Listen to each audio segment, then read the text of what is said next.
저희 동기들이 잠깐 교회를 방문했는데 한 자매가 본인의 교회 이야기를 하면서 이런 얘기를 하는 거예요. 기도 제목을 나누는 건데 교회가 지금 힘든 상황에 있다라고 얘기하면서 한 성도님이 고해인지 아니면 잘해보려고 했는지 모르겠지만 자기 교회에 좀 어른들이 이제 은퇴하신 분들이 많은데 돈을 이렇게 관리를 해주다가 어떻게 부도가 났나 봐요. 근데 그 돈이 우리의 상상을 초월하는 돈입니다. 그래서 교회에서는 막 이제 그 때문에 두 팔로 싸워서 그래도 교회 안에서는 어떻게 그분을 감옥에 보내면 안 된다 하는 분도 계시고 또 어떻게 해야 된다 막 가지고 교회가 시끄럽다고 하면서 갑자기 얼굴이 붉어지더니만 우리 목사들을 바라보고 그러는 거예요.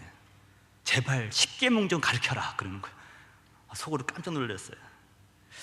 글쎄 십계명을 몰라서 그랬을까 생각이 들었어요. 또 한참 있더니만 하는 말이 뭐냐면 레위기 좀 가르쳐라 그러는 거예요. 가지고 지금 가르치고 있는데 여러분 레위기를 우리가 배운다고 해서 우리의 삶이 윤리적이고 도덕적으로 완성될 수가 없겠죠. 근데 이 레위기를 배우는 이유가 무엇입니까? 이대로 율법대로 살아라는 것이 아니죠.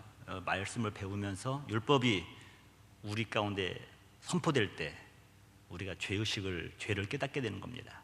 그리고 내 의로움으로는 율법을 지킬 수 없구나라는 걸 깨닫게 되는 거죠. 그리고 은혜의 보좌 앞으로 주님 앞으로 나가서 거기서 죄 문제를 해결받기 위해서 레위기를 배우는 것입니다. 여러분들 그러니까 행여나 레위기를 배우면서 그대로 여러분 행하려고 하지 마시고 레위기를 통해서 주님 만나는 여러분 되시기를 주님으로 축복합니다. 그러니 예수님을 만나야지 율법을 배워야 돼요. 배워야 되는데 율법대로 살기 위해서 그런 것이 아닙니다. 율법으로만 끝나서는 안 되죠. 우리는 그래서 예수님 앞에서 죄의 문제를 해결받을 때 은혜와 감사와 찬양이 넘칠 줄 믿습니다. 지난 시간으로 5대 제사가 끝났습니다. 끝난 줄 알았는데 또 다시 이렇게 번제에 대해서 또 설명을 하고 있어요. 왜 이렇게 하나님은 반복적으로 말씀하실까? 그리고 다 어른들인데 좋은 말도 한두 번 하면 잔소리 그만하라고 하잖아요. 근데 반복적으로 말씀하셔요. 왜냐하면 이 길밖에 없는 겁니다. 중요하기 때문에 그렇죠. 또 잊지 않게 하기 위해서 그러는 거예요. 할 수만 있으면 실수를 범하지 않도록 하나님께서는 자기 백성들에게 반복적으로 말씀을 하시는 겁니다. 왜냐하면 오늘날은 여러분들 예배 한 번 못 들었다고 해서 누가 뭐라고 하지 않아요. 여러분 그냥 그러려니 하고 사정이 있었나 보다 싶습니다. 근데 구약시대에 제사 한 번 잘못 드리면 죽음이었거든요. 그래서 하나님께서 그렇게 자세하게 세밀하게 구체적으로 그들의 삶을 인도하고 계시는 겁니다. 여러분 다섯 가지의 번제 제사 중에서 첫 번째가 번제인데 이 번제는 내가 충성을 맹세하는 제사죠. 하나님께 내가 헌신을 다짐하는 그 제사가 바로 번제입니다. 1장에서는 번제에 대해서 자세하게 설명하고 있습니다. 어떤 짐승을 바칠 것이며 또 누가 죽이고 가죽을 어떻게 벗기고 몸은 어떻게 자르고 내장은 어떻게 씻고 그 배설물은 어떻게 버릴 것이고 피를 또 어떻게 할 것인가 자세하게 얘기를 합니다. 구체적으로 놓치기 쉽지 않도록 놓치는 부분들을 자세히 언급하고 있는데 근데 오늘은 보면은 좀 그렇게 자세하진 않지만 중요한 부분 놓쳐서는 안 될 부분에 대해서 다시 반복을 하고 계셔요. 그러니까 한 부분이 한 단어가 계속해서 반복되고 있습니다. 여러분 성경을 보시면 1장 9절에 보시면 제단의 불이 그 위에서 꺼지지 않게 할 것이요 라고 있어요. 꺼지지 않게 할 것이요.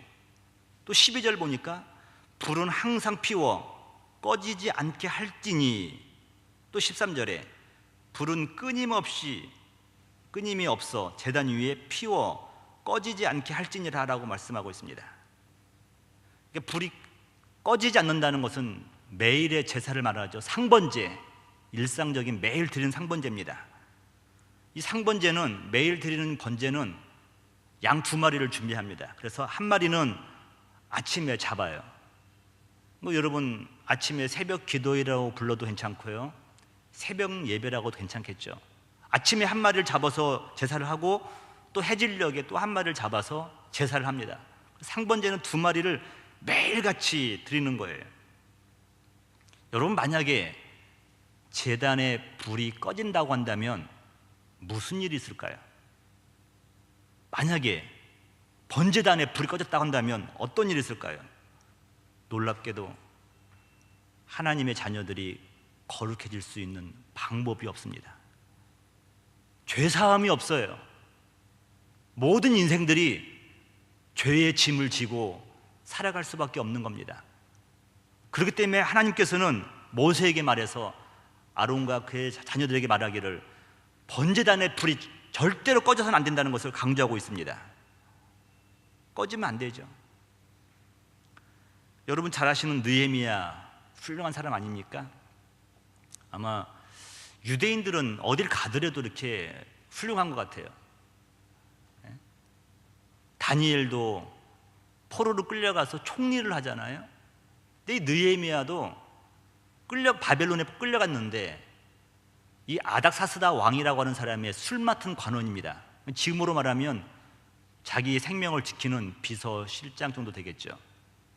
그래서 왕이 마시는 술에 대해서 항상 독을 탔는지 검사를 하고 왕의 생명을 가장 근거리에서 지키는 사람이 바로 술 맡은 관원이었거든요. 근데 유대인 이 느헤미야가 그 일을 하는 겁니다. 출세한 겁니다. 누가 뭐라고 해도 자기는 떵떵거리며 살 수가 있는 거예요. 권력 아주 최측근이잖아요. 그런데 유다를 다녀온 한 사람을 통해서 이스라엘, 유다 사정을 듣게 됩니다. 성벽이 회파됐다는 거예요. 성전이 무너졌다는 거예요. 이 소식을 듣고 그의 마음은 수심이 가득합니다. 나는 성공했는데, 나는 잘 살고 있는데 성벽이 해파되고 성전이 무너졌다는 말 듣고 나서 그가 마음이 너무 아픕니다. 근데 그가 아닥사스다에게 너무나 총애를 받았기 때문에 우여곡절 끝에 방해들이 많이 있었지만 끝내 허락을 받고 예루살렘으로 돌아가서 성벽을 재건합니다. 여러분, 제가 간단하게 뛰어넘었지만 반대가 얼마나 많았는지 모릅니다. 유대인들이 반대해요. 어쨌든 하나님의 은혜로 성벽이 다 보수된 다음에 다 말귀를 알아들을 사람들은 다 모여들었는데 이때 학사 에스라가 율법을 읽기 시작하는 거예요. 율법을 읽으니까 그 말씀을 깨달으면서 하나님의 영이 감동되니까 모두가 통곡을 하기 시작하는 겁니다. 하나님의 말씀을 저처럼 설교도 안 했어요. 읽기만 했어요. 읽기만 했는데 성령님이 역사하니까 그 말씀을 들으면서 깨닫는 겁니다. 왜 우리가 바벨론에 끌려갔는가? 왜 우리 자녀들이 고통당하는가? 그걸 깨닫게 됐다는 겁니다. 그래서 누구나 할 것 없이 전부 다 엉엉 울면서 통곡을 합니다. 그리고 나서 그 한 사람 한 사람이 결단을 하기 시작하는데, 결단을 쭉 나가다가 느헤미야 10장 34절이에요. 노트에 있죠. 사람들이 이렇게 말하는 거예요. 또 우리 제사장들과 레위 사람들과 백성들이 제비 뽑아 각기 종족대로 해마다 정한 시기에 나무를 우리 하나님의 전에 바쳐 율법에 기록한 대로 우리 하나님 여호와의 제단에 사르게 하였고, 그 전에는 제단에 태울 나무가 없었다는 겁니다. 하나님 말씀이 임하고 그들이 회복되고 나니까 번제단을 위해서 제비 뽑아서 나무를 바치면서 그 제단에 불이 꺼지지 않게 하겠다고 결심하고 있는 것입니다. 그만큼 이 제단에 불이 꺼지지 않는 것은요, 이스라엘 백성들에게는 상징적인 의미가 있다는 것입니다. 제단에 불이 꺼지지 않게라고 하는 말은 여러 가지로 해석할 수가 있는데 오늘은 제가 3가지로 해석을 해봤습니다. 오늘은 꺼트리지 말아야 할 것 3가지. 첫 번째입니다. 예배의 불을 꺼트리지 말아야 될 줄 믿습니다. 예배의 불을 꺼트리면 안 돼요. 여러분, 수요 예배가 점점 사라져가고 있습니다. 모이기가 쉽지가 않으니까 이제는 금요 기도회로 갔다가 금요일도 여의치 않으면은 토요일 전교인 새벽 예배 한 다음에 그럭저럭 이렇게 공예배를 하고 넘어갑니다. 사람은 가만히 놔두면은 나쁜 쪽으로 흘러가게 되어 있어요. 혹시 여러분 중에서 화학을 전공하신 분인지 모르겠지만 화학 법칙 중에서 제2 열화학 법칙이라고 있습니다. 엔트로피라고 하죠. 담임 목사님이 초창기에 이 말씀을 참 많이 전하셨는데 지금은 안 전하시더라고요. 엔트로피, 붕괴죠, 붕괴. 모든 사물들은 질서에서 무질서로 흘러가게 되어 있다는 겁니다. 오더에서 디스오더로 흘러가게 되어 있죠. 그러니까 에너지가 100이면은 시간이 지날수록 제로를 향해서 흘러가는 겁니다. 태어나는 아기는 생명 에너지가 100입니다. 10살 먹고 20살 먹고 30살 먹으면서 생명의 에너지는 제로를 향해서 가는 거죠. 이게 엔트로피예요. 제2 열화학 법칙이에요. 그러니까 여러분 가만히 있으면은 퇴보하게 돼 있는 거예요. 이 엔트로피 법칙, 제2 열화학 법칙이 진화론을 무너뜨리잖아요. 진화론은 벽돌 한 장을 놔뒀는데 나중에 벽돌 2장이 되고 그게 이 건물 됐다는 거잖아요. 단세포 하나가 다세포가 되었고 그것이 지렁이가 되고 그것이 아마베가 된 다음에 사람이 됐다고 하잖아요. 진화론은 가면 갈수록 더 나아진다는 거예요. 이게 진화론이에요. 근데 열화학 법칙은 가면 갈수록 에너지가 감소된다는 겁니다. 수요 예배 가면 갈수록 뭐라고 말을 해야 할지 잘 모르겠습니다. 모이기가 힘들죠. 쉽지가 않죠, 여러분. 뭐 새벽 예배는 어떻습니까? 출근하기 바쁜데 새벽 예배라니 미쳤어요, 여러분. 예? 가만히 있으면 열심을 내지 않으면 되는 게 없죠. 히브리서 10장 25절 한번 제가 적어봤는데 다 같이 한번 읽어보실래요? 시작. 모이기를 패하는 어떤 사람들의 습관과 같이 하지 말고 오직 권하여 그날이 가까움을 볼수록 더욱 그리하자. 여러분 제가 영어를 적은 이유가 있잖아요. Never give up. 예? 모이기를 예배드리는 것을 포기하지 말래요. 예? 포기하지 말라는 겁니다. 습관적으로 버리는 사람들처럼 하지 말고 뭐라고 나와 있냐면 Let us encourage one another. 서로 권면하라는 겁니다. 저는 이 예배를 나 혼자만 드리는 것도 중요해요. 근데 서로 권면하라는 겁니다. 서로 용기를 주라는 거예요.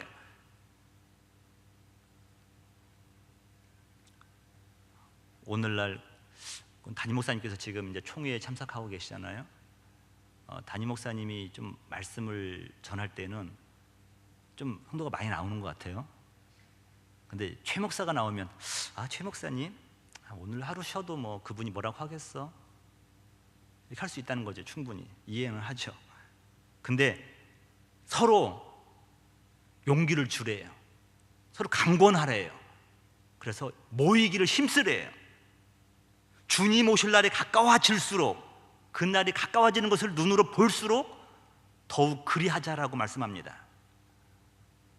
여러분 마지막 날 언제 주님 오실런지는 몰라요. 그때와 시는 주님만 아시는데 확실한 것은 뭐냐면 점점 가까워져고 있다는 겁니다. 그날이 가까워진다는 것이죠. 저는 여러분들이 수요 예배 드리다가 우리 다시 오실 예수님 맞이하기를 주님의 이름으로 축복합니다. 부부싸움 하다가 예수님 오셔도 맞이해야 돼요. 근데 여러분 부끄러운 곳에 있다가 예수님 오셔도 우리는 맞이해야 되는데 어떡하겠습니까, 여러분? 그날이 가까워질수록 더욱더 모이기를 힘쓰자. 서로를 권면하자는 거예요. 할렐루야. 여러분 다음 주에는 올 때는 모이기가 쉽지 않은 날입니다. 현충일이래요, 여러분. 현충일. 그 다음 주 수요일은 선거일이에요. 이게 장난이 아니에요, 여러분. 근데 여러분 오늘 이 말씀으로 여러분에게 권면을 합니다. 모이기를 패하는 어떤 사람들의 습관같이 하지 말고 오직 권하여 그날이 가까움을 볼수록 더욱 용기를 주고 강권적으로 모여라 라고 말씀하고 있는 겁니다. 여러분 아브라함이 위대한 이유는 무엇입니까? 여러 가지가 있어요. 근데 아브라함의 특징이 하나가 뭐냐면 가는 곳마다 제단을 쌓는 겁니다. 돌을 옮기고 제단을 만드는 게 쉽지 않잖아요. 창세기 13장 18절을 보니까 이에 아브라함이 장막을 옮겨 거기서 여호와를 위하여 제단을 쌓았더라. 창세기 12장 7절입니다. 자기에게 나타나신 여호와께 그가 그곳에서 제단을 쌓고, 창세기 22장 9절입니다. 하나님이 그에게 일러주신 곳에 이른지라 이 아브라함이 그곳에 제단을 쌓고, 이주를 하거나 하나님이 말씀하신 곳에 가기만 하면 첫 번째 하는 게 뭐냐면 제단을 쌓는 거예요. 예배를 드리는 거예요. 놀라운 일 아닙니까? 그가 왜 믿음의 조상이 되는가를 알 수가 있죠. 곧 끝난다고 전해주세요. 예. 자, 미국의 석유왕 락펠러, 여러분 그 사람에 대한 평가는 아주 극과 극입니다. 아주 독점 기업을 하면서 그 사람들을 굉장히 착취한 사람 중에 한 명이 바로 락펠러죠. 또 근데 신앙적인 또 모델로도 그가 쓰임 받습니다. 근데 그게 락펠러보다도 그의 엄마가 훌륭한 거예요. 유대인은 그 엄마가 10가지의 신앙의 신조를 그에게 가르쳐 준 겁니다. 10가지를 여러분 찾아보세요. 한번 있어요. 막 여러 가지가 있는데 그 중에서 예배 관계된 거 2가지가 있더라고요. 3번째가 이거예요. 주일 예배는 본교회에서 드려라 그래요. 본교회에서 드려라. 왜 본교회에서 드릴까? 우리 하나님은 무소부재잖아요. 어느 곳에 계시잖아요. 골방에도 계시고 들에도 계시고 산에도 계시고. 그런데 본교회에서 드리라는 거예요. 왜 그럴까? 제 경험을 해보니까 알겠더라고요. 제가 예를 들어도 목사 아닙니까? 그런데 다른 교회 집회 가서 이렇게 예배를 드리면 이제 끝부분에 헌금바구니 돌리잖아요. 그런데 인색해져요. 제가 헌금을 할 때 지갑을 열고 1불짜리, 5불짜리, 10불짜리 이렇게 보면서 고르더라고요. 같은 하나님인데. 그런데 제가 섬기는 교회에서는요 아낌없이 드리는 거예요. 할렐루야. 재정부가 저 때문에 시험 들었대요. 도대체 이 목사님네는 뭘 먹고 사는지 모르겠다. 왜 이렇게 많이 드리냐. 제가 섬기는 교회는 아낌없이 드리는 거예요. 아낌없이. 근데 같은 하나님인데 다른 교회 가서는 제가 이들하는 겁니다. 락벨러 어머니가 하는 말이, 첫 번째는 본교회에서 주일 예배는 꼭 드려라는 거예요. 자세가 달라져. 자세가 섬김의 기본이 달라져요. 그리고 10번째가 이거예요. 예배 시간에는 항상 앞자리에 앉아라. 앞자리에. 자세죠. 태도를 보는 거죠. 아무래도 더 이렇게 집중할 수가 있지 않습니까? 공부 잘하는 애들은 항상 앞자리에 앉나요? 뒤에 앉나요? 잘 모르겠는데, 여러분, 사랑하는 성도 여러분, 예배 모이기에 힘쓰시기를 주님으로 축복합니다. 우리 민족에 다시 한번 여러분 부흥이 오기를 원하십니까? 여러분 가정에 부흥이 오기를 원하십니까? 예배부터 회복되어야 될 줄 믿습니다. 성벽이 재건되고 나니까요, 그 신앙을 의미하거든요. 말씀이 선포될 때 통곡하고 울잖아요. 통곡. 제가 요즘에 노안이 와가지고 막 눈이 딱딱한데 인공물을 집어넣어야 되는데 하나님이 자꾸 울려요. 인공물을 안 집어넣어도 되겠더라고요. 어쨌든 여러분들 예배를 회복함으로 말미암아서 여러분들 주님과 영적인 관계가 잘 풀리기를 주님으로 축복합니다. 2번째로는 말씀의 불이 꺼지면 안 돼요. 말씀의 불이. 우리 기독교는 말씀의 종교입니다. 아무리 강조해도 지나치지 않죠. 말씀. 제가 되도록이면 특별한 거 없으면 손진기 집사님이 우리 교회에서 한 행사를 다 참석을 하려고 그래요. 왜냐하면 여러분들이 잘 안 오시니까 저라도 있어야 될 거 아니에요. 근데 이분이 굉장히 박식해요. 음악이면 음악, 미술은 미술, 모르는 게 없어요. 근데 이분이 이것도 알더라고요. 세상에서 가장 많이 인쇄된 책이 뭔지 아세요? 여러분도 아시네? 근데 여러분, 또 세상에서 가장 많이 안 읽힌 책이 뭔지 아세요? 그 성경. 여러분도 손진기 집사님만큼 아시는군요. 예. 참 신기해요, 여러분. 가장 많이 인쇄된 것도 성경인데 가장 많이 안 읽힌 책 중에 하나가 또 성경이라는 거예요. 저는 손진기 집사님 통해서 그걸 처음 깨달았어요.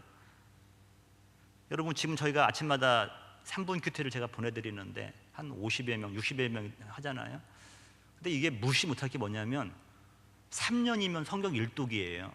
근데 이것은 그냥 막 읽은 그런 것이 아니라 말씀을 씹으면서 곱씹으면서 깊이 보면서 3년 동안 성경 일독을 하는 거예요. 이게 얼마나 귀중한 겁니까? 다윗은 이런 고백을 합니다. 시편 119편 105절, 여러분 잘 아시는 말씀 다 같이 시작. 주의 말씀은 내 발의 등이요 내 길의 빛이니이다. 주의 말씀은 나를 안내하는 등불이라는 거예요. 안내한다는 거예요. 안내, 가이드한다는 겁니다. 무엇이 여러분을 가이드합니까? 주의 말씀이 여러분을 가이드해야 될 줄 믿습니다. 내가 비즈니스를 오픈하든 무슨 계획을 하든지 간에 하나님의 말씀이 저와 여러분을 안내해야 돼요. 다른 게 안 나오면 안 돼요. 또 베드로 사도는 이렇게 말합니다. 거듭남도 하나님의 말씀으로 되었다는 것입니다. 베드로전서 1장 23절입니다. 시작. 너희가 거듭난 것은 썩어질 씨로 된 것이 아니요 썩지 아니할 씨로 된 것이니 살아있고 항상 있는 하나님의 말씀으로 되었느니라. 거듭난 것이 썩지 아니할 씨, 하나님의 말씀으로 되었다는 것입니다. 하나님 말씀은 변치 않는다는 거잖아요. 제가 첫 번째 오자마자 시차도 적응 안 됐는데 여기 8시 집회가 시작하면 거기는 몇 시입니까? 새벽 4시예요. 그때 제가 여러분에게 말씀을 선포하잖아요. 오락가락 하면서. 근데 미드바르, 광야가 미드바르예요. 근데 이 미드바르와 같은 어원이 다바르예요. 광야가 미드바르인데 같은 어원이 다바르. 다바르 뜻은 말씀입니다. 말씀. 광야에서 말씀이 있다는 거예요. 여러분 여기 중세시대에 교회는 막 커졌습니다. 중세교회가. 근데 참 신앙을 떠나가지고 교부들이 사막으로 들어갑니다. 사막으로 들어가서 하나님과 단독으로 만나는 거예요. 낮의 뜨거움과 밤의 추위와 싸우면서 고독 속에서 하나님을 만나죠. 근데 거기서 영성가들이 하나님의 음성을 듣잖아요. 그분들이 사막의 교부라고 해가지고 유명한 사람들입니다. 중세 신학을 이끌어 같은 분들이죠. 또 이 미드바르, 다바르, 디바르는 지성소라는 말입니다. 이 세 개가 같은 뜻이에요. 근데 전부 다 말씀과 연관이 있죠. 여러분의 인생이, 하나님 내 인생이 이렇게 광야 같습니까? 이렇게 팍팍합니까? 메마릅니까? 여러분 그때 여러분 인생 가운데 하나님의 말씀이 들려온다는 것을 믿으시기 바랍니다. 그곳이 바로 지성소예요. 그곳이, 내가 힘들어하는 그곳이 바로 지성소예요. 내가 내려가는 장소죠. 날마다 하나님 말씀을 통하여서 회복의 은혜를 경험하시기를 주님의 이름으로 축복합니다. 마지막 세 번째는 성령의 불이 타올라야 됩니다. 성령의 불. 성막, 성소에 들어가면은 물두멍에서 여인들의 헌신이죠. 여인들이 외면을 가꾸던 그 거울을 다 헌물을 내가지고 녹여가지고 물두멍을 만듭니다. 근데 여기다가 물을 담아놓으면 외모를 보는 것이 아니라 우리의 속을 보는 거예요. 속마음을 보는 거죠. 드디어 들어갔을 때 여러분 왼쪽에 보면 7개의 금초대가 있습니다. 근데 그 금초대를 빛나게 하기 위해서 4개의 덮개를 하고 있죠. 4가지 색깔로 만든 덮개와 흰 염소털로 만든 덮개와 그리고 붉은 물들인 양 가죽 덮개와 마지막으로는 해달의 가죽 덮어가지고 자연의 빛을 다 차단합니다. 그리고 이 성소 안에는 온전히 금초대에서 나오는 그 불빛만 비치게 되어 있습니다. 자연의 빛은 하나도 못 들어오는 거예요. 그 의미가 뭡니까? 주의 전은 성령의 조명을 받아야 된다는 것입니다. 믿으십니까? 말씀을 통해서도 성령을 발견해야 돼요. 찬양 중에서도 성령을 임재를 경험해야 돼요. 다른 빛이 들어와서 우리를 헷갈리게 하면 안 되는 거예요. 진리도 성령의 진리가 오셔야 되는 거죠. 성령의, 하나님의 전은 온전히 성령의 빛을 통하여서 밝아질 수가 있다는 겁니다. 여러분 잘 아시는 데살로니가전서 4장 16절 말씀, 항상 기뻐하라, 쉬지 말고 기도하라, 범사에 감사하라, 이것이 그리스도 예수 안에서 너희를 향하신 하나님의 뜻이니라. 우리 이걸로 끝나는데 19절을 다 같이 한번 시작. 성령을 소멸하지 말며 성령을 꺼트리지 말래요. 꺼트리지 말래요. 아, 그러면 성령님을 꺼트릴 수 있구나, 우리가 소멸시킬 수 있구나라는 걸 알 수 있죠. 성령은 인격체입니다. 자녀들이 부모님의 속을 썩이면은 부모님이 근심하잖아요. 부모님께서 웃음을 잃어버리잖아요. 마찬가지로 하나님의 자녀들이 하나님을 근심케 하는 순간 하나님의 그 영이 소멸된다는 겁니다. 언제 소멸됩니까, 여러분? 그릇된 일인 줄 알면서도 행할 때 성령이 소멸된다고 말을 하고 있어요. 거짓으로 말할 때, 분노, 이거 여러분, 이거 다윗성의 밀로예요. 나중에 기회 되면 다윗성의 밀로 설명해 드릴게요. 다윗성의 밀로예요. 늘 무너지는 곳이에요. 괜찮다고도 그 부분만 건들면은 폭발해 버리는 거예요. 이 다윗성의 밀로를 견고케 한다는 말이 성경에 나오잖아요. 도둑질, 더러운 말 할 때, 악독할 때, 용서하지 않을 때, 음행할 때 성령을 소멸시키는 것이죠. 여러분, 목사에게도 유혹이 올까요, 안 올까요? 유혹이 와요, 안 와요? 왜 이렇게 잘 알아요? 네? 목사 다니면서 오죠. 근데 두려운 게 이거예요. 하나님, 성령의 불이 꺼질까 봐 두려운 거예요. 성령이 소멸될까 봐 두려운 거예요. 두려운 거예요, 여러분. 성령 없이 말씀을 전하고, 성령 없이 찬양을 인도하고, 성령 없이 성도를 신방하고, 무슨 역사가 일어나겠습니까, 여러분?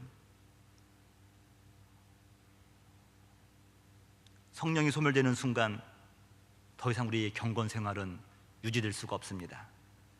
예배를 드려도 감동이 없어요. 기쁨이 없어요. 신앙인으로서 능력을 상실하게 됩니다. 신앙생활의 기쁨이 사라지는 거예요. 그래서 할 수만 있으면 우리는 성령이 소멸되지 않도록 우리는 조심해야 돼요.